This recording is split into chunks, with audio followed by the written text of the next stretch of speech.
Well, thanks for the opportunity to be here tonight. More importantly, thanks for all of you being here tonight, and thanks for what you do that matters. Now, one of the realities that we all know, but it's good to remind ourselves, is that warriors do not suddenly emerge the day of the battle, and they don't suddenly disappear the day after the battle. They are, in fact, a continuum. And that's something that we need to keep in our minds. Let's go back in history. Let's go back 89 years, 1932. The Depression had started to reach its depths, and across America, people lost hope. Veterans gathered in Washington, D.C. Between 20 and 40,000 gathered. And they gathered to try to get payment, early payment of a bonus that they had been promised. These are World War I veterans, and they'd been promised $1 a day for their service or $1.25 for the days they were actually deployed. And the deal was they'd get that money in 1945, or if they passed away earlier, their beneficiaries would get it immediately. But in 1932, those veterans needed the money then.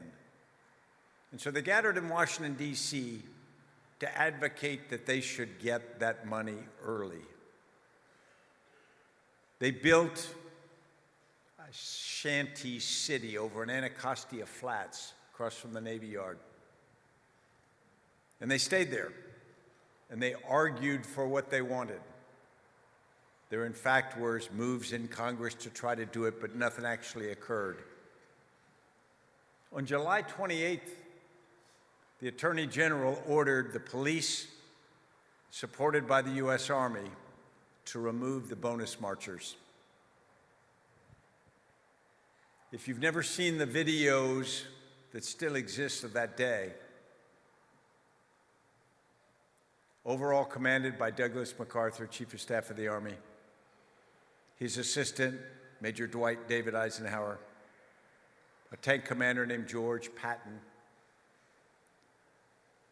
The U.S. Army used tanks and tear gas and cavalry to push back the veterans, push them all the way across the river onto the Anacostia Flats, and then they burned the shanty and tent city. The Washington Daily News wrote a statement that said, if the Army must be called out to make war on unarmed citizens, this is no longer America. These were veterans. This was peacetime. The military didn't seem as important as it might have seemed a few years before. 20 years later, a book was published. And that book won the Pulitzer Prize. An author named Herman Wouk wrote a book called The Caine Mutiny. And if you don't remember the story from having read the book or seen the movie, and there are a couple of different iterations of it, I'll remind you it's about a ship's captain named Captain Queeg.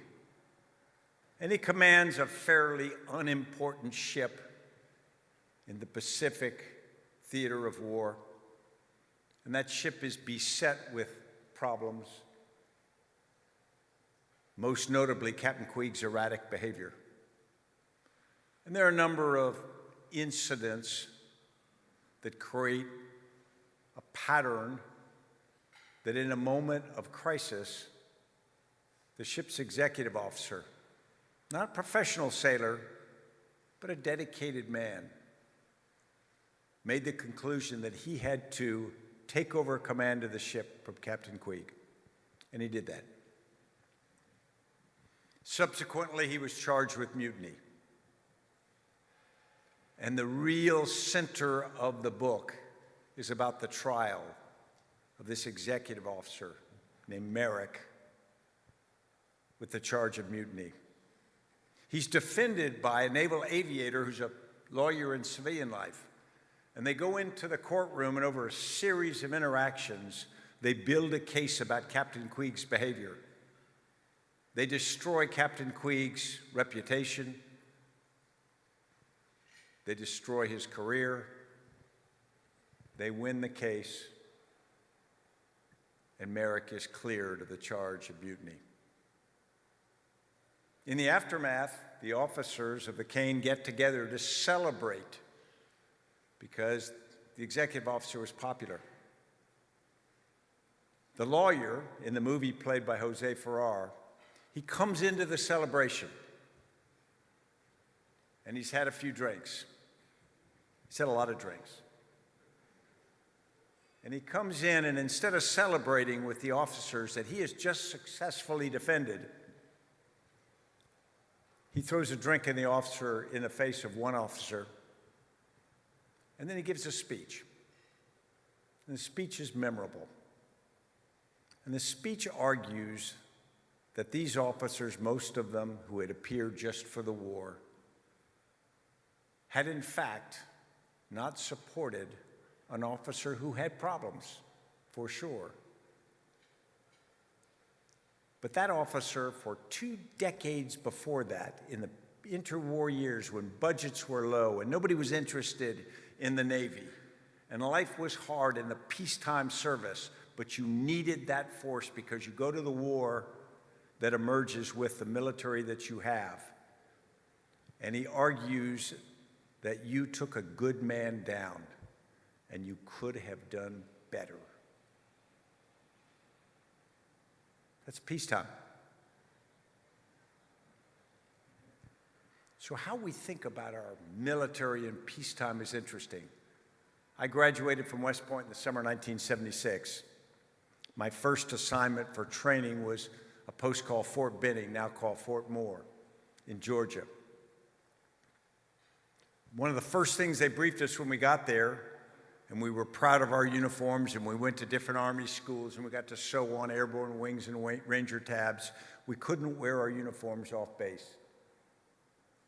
In fact, we could to drive to wherever we were living, but we couldn't stop anywhere in our uniform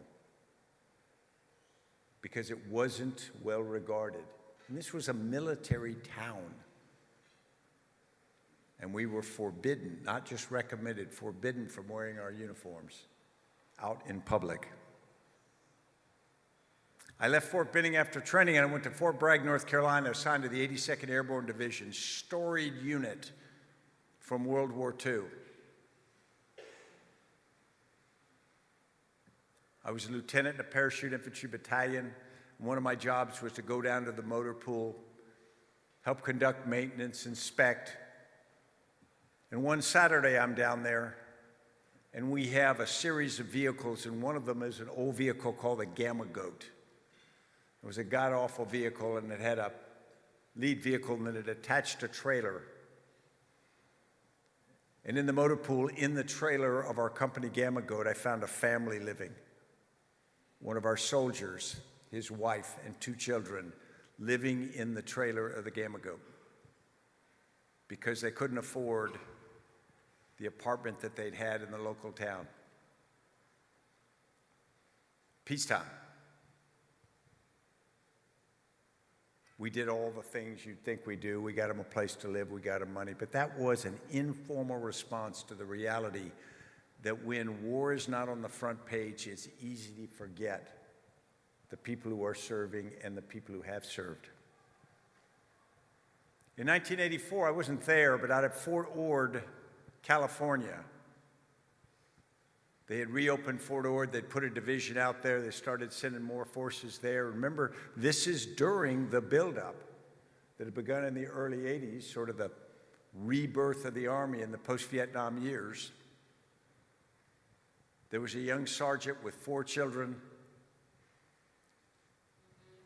He had come from Germany. He couldn't get post housing.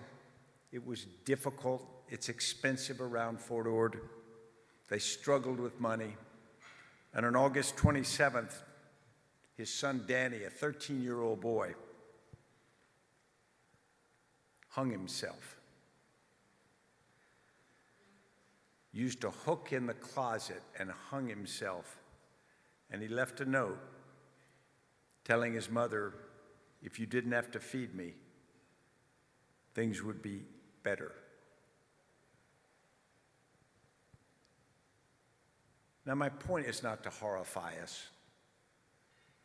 My point is that there are moments, and in most of our lives and our careers, we're around long enough to know that at certain times, like the sea, popularity of the military goes up and down, focus goes up and down. People want to thank everyone for the service. People want to take care of serving people. And then it's easy to forget that. It's easy soon after the war starts to forget the veteran. It is easy to forget the young people who make the decision to serve in those long, difficult peacetime years, when just a little bit of help can sometimes be the difference between them having a dignified, good life and them having to leave the service. And the reality is, if we don't maintain that force, if we don't take care of those people, if we don't take that responsibility, when the sounds of war arise again, as they always do, we don't have the force we need. We don't have the people that we need. So it's up to us. And that's why this effort that you're a part of so generously is so important. When the spotlight is not on, when the bands are not playing, when there are not yellow ribbons on the corner of every TV screen, that's when we have to step up. So I thank you for doing that, and I thank you for letting me be a small part of this. Good evening.